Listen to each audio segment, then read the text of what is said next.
Hey guys, this is Justin at the Survivor Review. Today we're doing something that I haven't done in a long time. This is a comic book review. I'm going to be talking about issue 1 of The Dark Knight 3, The Master Race. This is something that I've been really intrigued in and really interested in reading. I haven't been excited for it for some specific reasons, but this is the third chapter in Frank Miller's Dark Knight series that started with The Dark Knight Returns, which The Dark Knight Returns is a masterpiece. It's such a great book and is easily my favorite Batman story. So I love that. And then there's the sequel, The Dark Knight Strikes Again, which he did in the early 2000s. I had heard bad things about that, so I decided to not read it. I was just like, I'll just leave The Dark Knight Returns as its own little story and won't read the sequel. I'll be okay. But my curiosity got the better of me, and I read it, and I hate it. I think that comic is awful. The artwork is awful. The story was intriguing, had some cool ideas, but just wasn't told well. It was a mess. I did not like it at all. So with the third one, I wasn't very excited. When I first heard about it, I was seeing Kevin Smith and Jason Mewes. They were recording a podcast at a convention I was at. And one of the first things was Kevin Smith was just like, "Did you guys hear? They announced Dark Knight 3. Oh my god, that's insane. It's so cool." And I remember thinking, oh, why? Why are they doing that? We don't need another, no. Can't The Dark Knight Returns just be its own thing? But, of course, I gave in and I picked up the first issue, which just came out. And to be honest, it's not bad.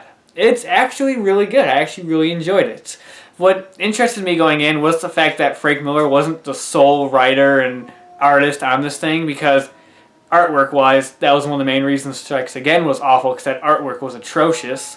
And as a writer, he's not as good as he used to be. So the fact that this had a huge team behind it, I felt a bit better. I felt it was good having Frank Miller involved, but having other people to kind of scale him back and make it a readable story is good, and I enjoyed it. This is really just an introductory issue, so it's hard to critique it on its own because it's just one small part of a larger story. It's a good introduction. There's not a whole lot in this issue. Basically, it's Batman comes back after all these years away, but for some reason he's attacking cops now, which has a lot of people talking about like what side Batman's on, what's up with all this. Then we get reintroduced to Wonder Woman and where she's at this point in time, and then Superman and Wonder Woman and Superman's daughter, who's part of it. And then there's a good reveal at the end. I don't want to discuss it. There's a cool chase scene at the end between Batman and the police, which is really awesome. And that's basically it. There's not a whole lot to the story in general. It's just, again, just an introductory piece. And what's interesting in the comic is it does include a mini comic book inside from the Dark Knight universe. Dark Knight universe presents the Atom. Just here, you can't tell it's small. It's like a mini comic book. It's just about the Atom, basically, and just a little side story that ties into the main events that just happened in the issue. It's in like the middle of the comic book. There's still like this many pages left, but read it afterwards because it ties into how the issue ends. So it takes place after this, but it's a cool little side story, and the cover art is by Frank Miller. You can tell because it doesn't really look very good.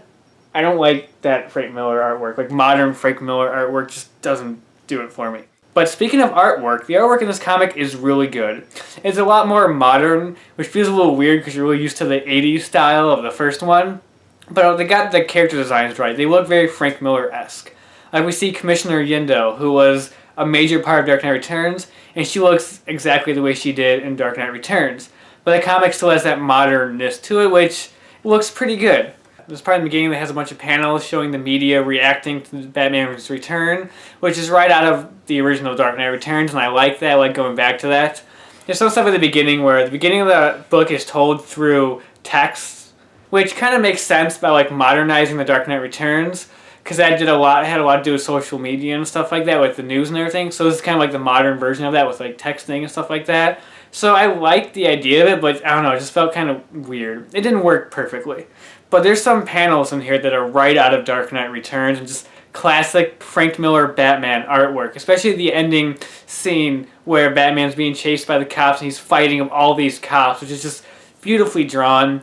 After I read it, I just sat back and breathed a sigh of relief, just like, okay, it's not going to be another Dark Knight Strikes Again. This is going to be something that's closer in style and tone to The Dark Knight Returns, which is great. It makes me actually excited for the next issue, and I want to see how the story progresses.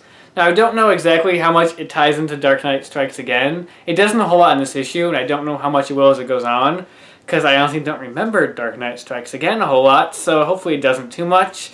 I think they're going to try to distance themselves from that, which is good. But overall, a solid first issue that introduces us back into this world of the classic Frank Miller Batman, and just starts us off on this interesting story that, with the way it ends, it leaves you wanting to see where it progresses, with the cliffhanger at the end. And the version I got of the comic is just the regular edition. There's a ton of variant covers that are out there that's just nuts.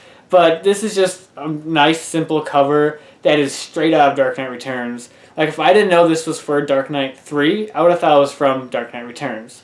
It's just a great image and just an awesome... It's a great cover. I love it. Overall, just a great start to what is hopefully another great Batman story from Frank Miller, which I hope it is. I really hope. I'm not expecting it to be as great as Dark Knight Returns. I just want another solid, awesome Batman story. And that's about it for now. And until next time, I'll talk to you guys later.